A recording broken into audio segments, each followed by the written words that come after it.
to the HerBusiness Podcast. I'm Susie Daphnis. I'm the CEO at HerBusiness. In this show, we help women grow and scale their businesses with timely information, inspiring interviews, practical tips, and bonus resources. And today, we are talking about money. Now, if you don't know, inside the HerBusiness Network, we give our members a monthly focus area with tons of free business training, worksheets, interviews, courses, and a whole lot more centered around a particular topic. And May is Money Month. Now, I know that not all our listeners are inside the network, so I thought it would be nice to bring some of those internal resources out to the wider community. Now, of course, if you want access to the good stuff, you can follow the link in the show notes to join the HerBusiness Network. Now, I'm really excited to get this episode started with you. We're going to be tackling some big topics today. So here's a heads up. You will want a notepad for this one. You can also download the 3 Money Metrics worksheet that I provided by heading to herbusiness.com/258. Now, I really recommend this option because it lets you visualize what I'm talking through today. But before we start, I want to say how amazed I am with the amount of vulnerability I see among women when it comes to the oh-so-scary topic of money. Because it's uncomfortable, many women don't want to talk about their cash flow, their income, their profits, their money goals, because there are so many emotions tied to money. And I've seen many comments, even within the HerBusiness Network, of women practicing vulnerability and opening up about the areas they struggle with when it comes to finances. Of course, that is a really safe space for them to do that because I'm there to support them. The rest of the HerBusiness Network community is there to support them. Now, I'm not going to share the individual comments they made, but what I'll say is that just about everyone is dealing with some sort of money-related problem. Sometimes it's not enough money, sometimes there's more money than they know what to do with, and that's created its own problems. Often, it can come down, though, to self-doubt and experience and not knowing where to look for sound, non-judgmental advice about what to do with your money. So if you're feeling some stress around money in your business right now and you're listening to this, try to remember that money does not equal your worth and that you're not alone in what you're going through. And it's very, very likely that there's thousands of other women who are feeling the exact same way. Anyway, I love to see how much the network is showing up for each other, supporting one another, and just being the awesome group that it is. Again, if you're not there, all that info is in the show notes. So today, we're going to cover the 3 money metrics that you need to know to get your money goals over the next 12 months and beyond. So you want to pull out that notepad or download that worksheet at herbusiness.com/258.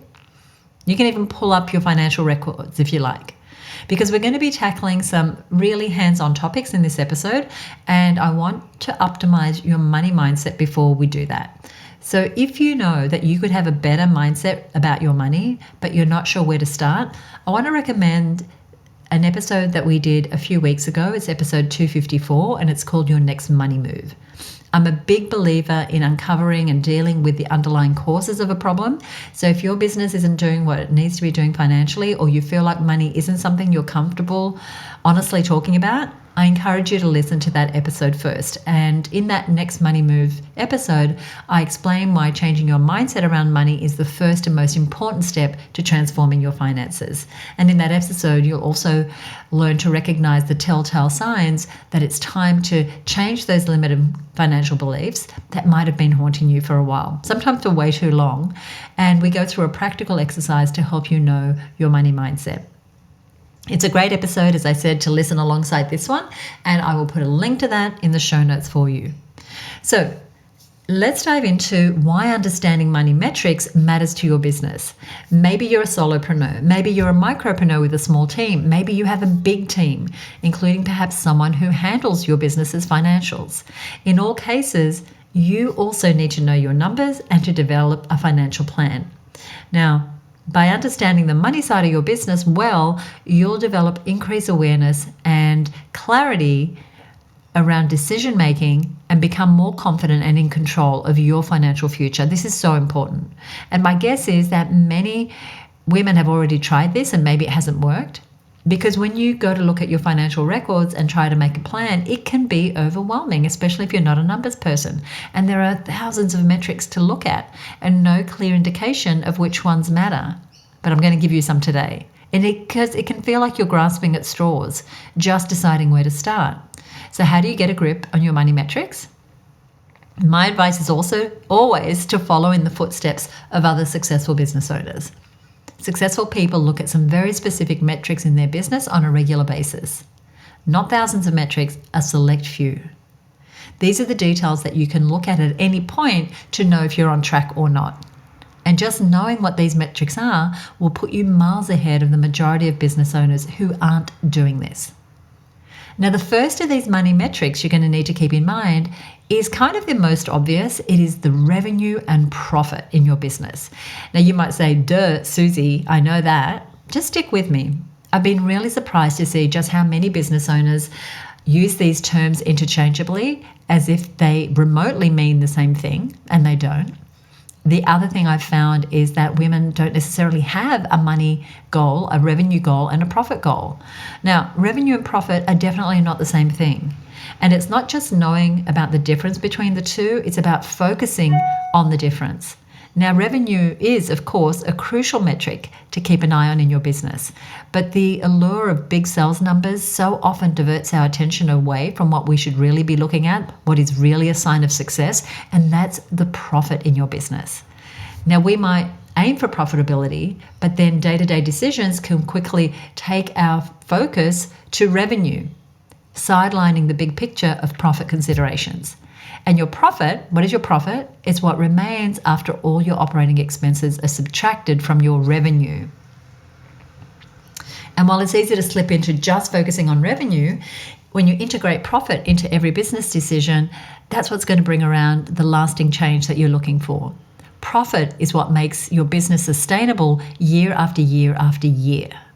So on your notepad or on the bonus worksheet, which once again you'll find at herbusiness.com/258, I want you to write down your ideal money numbers. There's two numbers that I invite you to write down. The first is your ideal revenue. And let's say over the next 12 months, what is your ideal revenue over the next 12 months? And then what is the ideal profit from that revenue? So those two numbers.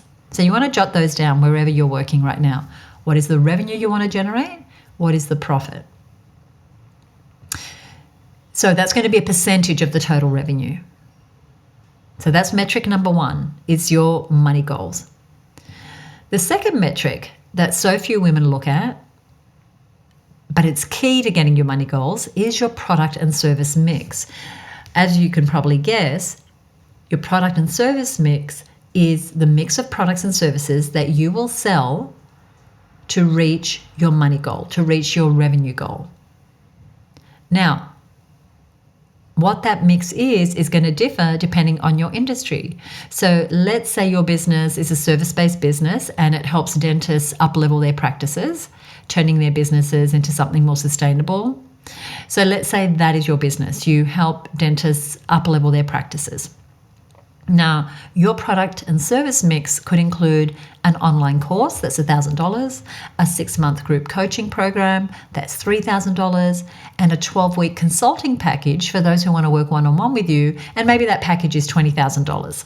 So we've got something that's $1,000, something that's $3,000, something that's $20,000. And the higher the price, the higher the access to you. So those three things, the course, the group coaching, and the consulting package, that is your product mix. That is what you sell. Or say you have an e-commerce store and you're selling dozens of different types of things. So maybe you sell beads or earrings or skincare products, but you've got lots of things in your store.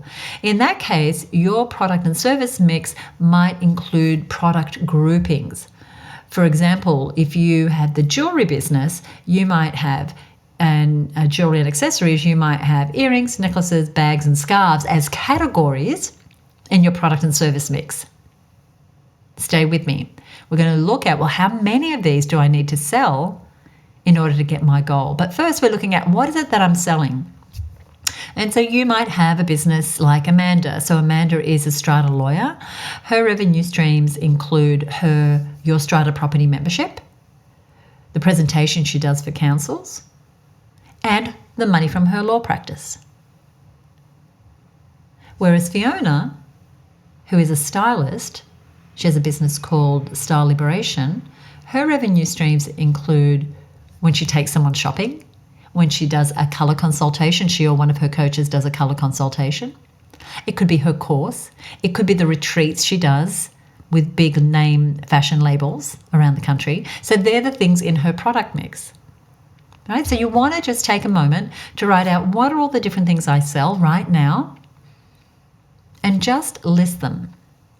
That's why I said you're going to need a notepad for this session. So start with what you already sell. Then if you know that there's a product or service or a range of products, if you're an e-commerce or you're a manufacturing business that you're thinking about, and you know that you probably do need to introduce those to get your money goals, then you might want to add those to your notebook as well. So if I can imagine a left-hand column, you're listing one under the other the different products and services. Now, if you're working with a worksheet, it'll be really obvious where to put this information. There's a spot for it in the worksheet. And as I said, you'll find that link in the show notes. Now, as I'm saying product mix, sometimes I mean product and services. So just know that if I don't say the word services, you are still included. So write down the products and services on your notebook, and next to it, I want you to put the price of those products as best you can. Now, sometimes I know it depends, but what might be the average price for that particular service? And you want to have a price against it because we're going to be doing some calculations. Because when we look at our product mix, we want to know how many of each product and service we need to sell to get our goals. And we get to determine this. So right now, you've got your money goals, that's your revenue and your profit goal. And hopefully by now, you've written down your product and service mix. So if you haven't done that, go ahead and pause, take a moment to do that, and then come on back. This is now where the third money metric comes in, and we call this your sales mix. We now need to determine how many of each of those products and services you need to sell, or those groupings of products you need to sell to reach your ultimate money goal. So for this, you want to look back to the first things you wrote down, the revenue and profit. So let's say your revenue goal is $500,000 and your profit goal is $150,000.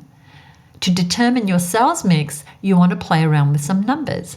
So take a look at the product and service mix that you wrote down, all the things that you sell, and then have a look at how many of each of these might I need to sell in the next 12 months in order to get my revenue goal. Now, if you are the dentist business that I mentioned earlier, the consultant, you're not going to sell 100 of your $20,000 high ticket products. It's really unlikely.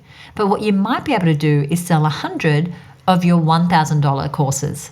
So you want to take the product or service that you're selling, the price point you wrote down, and then determine the quantity and do that calculation. And you'll be able to see quickly what percentage of your revenue is coming from what products or services. And you can manipulate that based on what you want your business to look like. So base your sales mix on your capacity and what you think is possible. So if we continue with the example of the dental practice coaching business, you might say, well, I want to do 100 courses, I want to do 5 high ticket consulting packages, I want to do this many online courses, right? Right? Going through your products and services, how many of each do you want to sell in the next 12 months to get your goals? Now, if you are listening to this podcast walking or driving, it's going to make sense to revisit this when you can actually do these calculations, or just keep listening, knowing that you're going to come back to it. So with this example, how might you get to that $500,000 revenue? You could sell 140 of your $1,000 courses, 20 of your coaching programs, 12 of your one consulting, and that might give you $140,000 from your courses, $120,000 from your 6-month program, $240,000 from your one-on-ones. Right, I'm spouting some different numbers here, but you see what I'm doing. I'm calculating the revenue from each product or service line in order to get to the total of the $500,000 revenue. Now, it's going to look different based on your industry. You want to obviously sell more of the things that take less of your time, less of your effort, and are most profitable. So go ahead and write these things down, and just pause here and write those things down if you need to. So few people do this exercise, and so what it means is that they might have a goal in mind for the year, but they don't actually have the reality of what it's going to take for them to make those sales in those quantities to get that number. because you want to look at those numbers and think, oh, are they achievable? Do you personally have the capacity or the want to deliver, for example, 12 one-on-one high-ticket consulting packages? Do you have time to follow through on that product? Can you deliver that many courses?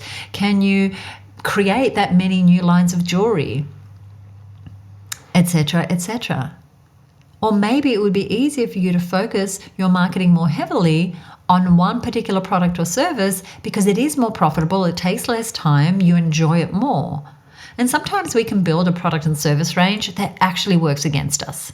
We create things because they're a great idea at the time, we think they're going to fly, and then they take us way too long to deliver, or our lifestyle has changed and we don't want to do that anymore.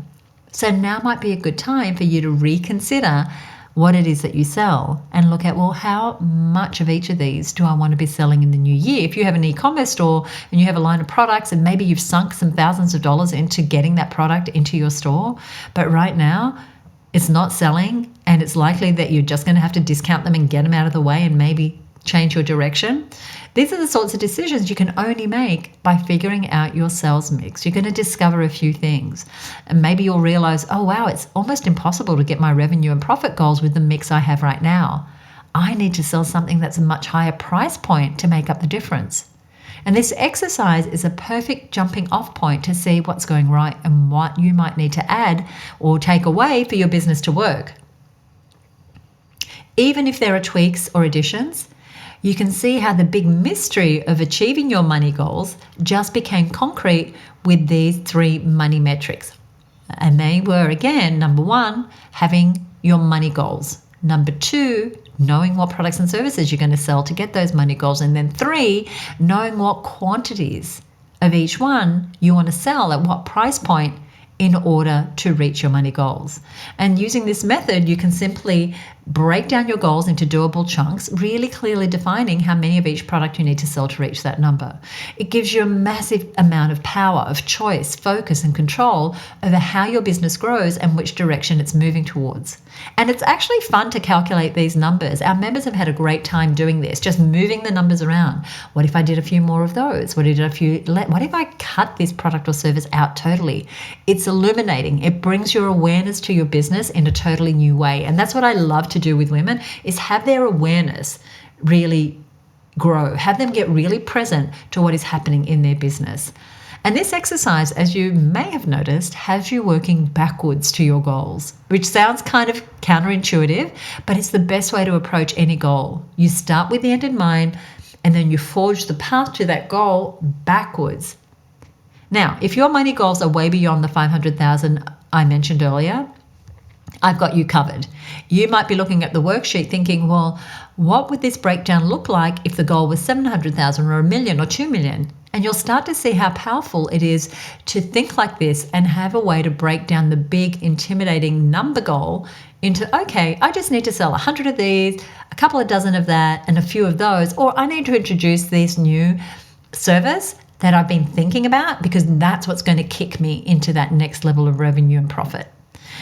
You get to control the overwhelm and chaos and give yourself very specific, achievable numbers to shoot for. Now, how do you get those numbers? How do you market the products and services? How do you grow your operation? That's exactly what we support women with inside the HerBusiness Network. Now, my business and life partner, PJ, and I, we've used these same 3 metrics to grow 5 multi-million-dollar businesses across 3 countries. Now, initially, we had a financial goal to be financially free by the time PJ was 40, and we achieved that goal, but we had to be really specific on what financial freedom really looked like. It couldn't just be a concept or some pipe dreams that we talked about sometimes, but that we didn't have any real way to bring into reality. We needed something specific, something concrete, something measurable. And we had our definition of what financially free was, and I'll share that with you. It was where our living costs and our daily expenses would be covered by the cash flow from our investments without us having to do further work. Essentially, it meant we were free to choose how we spent our time, knowing that our living expenses were covered. So we got very specific. We calculated what those living costs would be. We worked out what type and size of investments we'd need in place and what sort of cash flow those investments would need to be giving us. It was a scorecard, and we knew what winning looked like. We used these same metrics for our life goals. We started with a big number and then we worked backwards, knowing that our big long-term living our dream life number was determined by the metrics that would show us the way. We started with the goal end in mind, and that's what I'm inviting you to do as well. And then determine the metrics that define success for you, the metrics that say you did it, your goal is met, you have won, working all the way back to where you are today. Now, by using the 3 money metrics we talked about, you not only find yourself understanding and feeling in control of the direction of your business, but I bet you'll start thinking even bigger, just like PJ and I did. Because when you see your revenue and profit goals broken down into the individual products and services, you start thinking, well, I could easily sell a few more of those. And the numbers just start to go up. From an additional $100,000 more in the next financial year to seeing $1 million on the horizon, then $5 million, and so on and so on. I'm sorry if you heard that bleep. I did turn everything off, but some things seem still to be ringing. But start where you are. The goal is to see progress for your business. Whatever is the right next revenue profit goal for you, whatever the right product mix and sales mix is for you, not your competitors, not the person next door, what it is for you. So many incredible women within the Her Business community have seen how this process works for themselves. In fact, we actually meet as a community every single quarter to review our numbers and how we're tracking towards our annual goals. This brings up a really important note that I want to add as we start to close out. Don't look at these numbers in your business once. In order to see real results, you have to hold yourself accountable and keep track of your progress. I really like 90-day cycles. I know that's what successful people do. That's what we do inside the Her Business Network. And as I said at the beginning of this episode, just knowing these 3 money metrics, you've set yourself ahead of the majority of women business owners. And as a woman in business, there are so many hurdles that we have to jump over and so many things to learn, but we should never let self-doubt or a lack of confidence around money ever hold us back. So even if what we spoke about today is new to you, know that you can learn strategies like these and to create a profitable, thriving business that is ideal for you. Like Nicole in our network, who brought on an astounding 60 new clients in the last 3 months, or Bridget, who is so close to filling her European Alps motorcycle tour adventure, or Sangeeta, who just signed up a client for a 12-month project, or Natalie, who just had a client take up her VIP package. We love to celebrate members getting their money goals, and we would love to celebrate you. So if you'd like to join us and start creating your big business goals, we have now made places available inside the Her Business Network, and you can join us by heading over to herbusinessnetwork.com today. Finally, over at herbusinessnetwork.com/258, you're going to find the summary of what we've covered in today's episode and a link to the 3 money metrics worksheet that we've been working through this whole time. I love doing this show for you. I appreciate you listening and sharing the show with your friends. I love it whenever I get a comment from you on what you enjoyed, what you implemented. If you have questions about your money metrics, please let me know. You can email me at podcast@herbusiness.com. Now, if you're new to the show and you're not subscribed, you want to go ahead and click the subscribe button wherever you are listening. If you enjoyed this episode, I would love it if you would do me a favor and head on over to Apple Podcasts and give us a rating or review. It allows our show to be found by more and more women who need support like this, who need support to grow their business. Thank you so much for listening. Join me next time right here on the Her Business Podcast. Bye for now.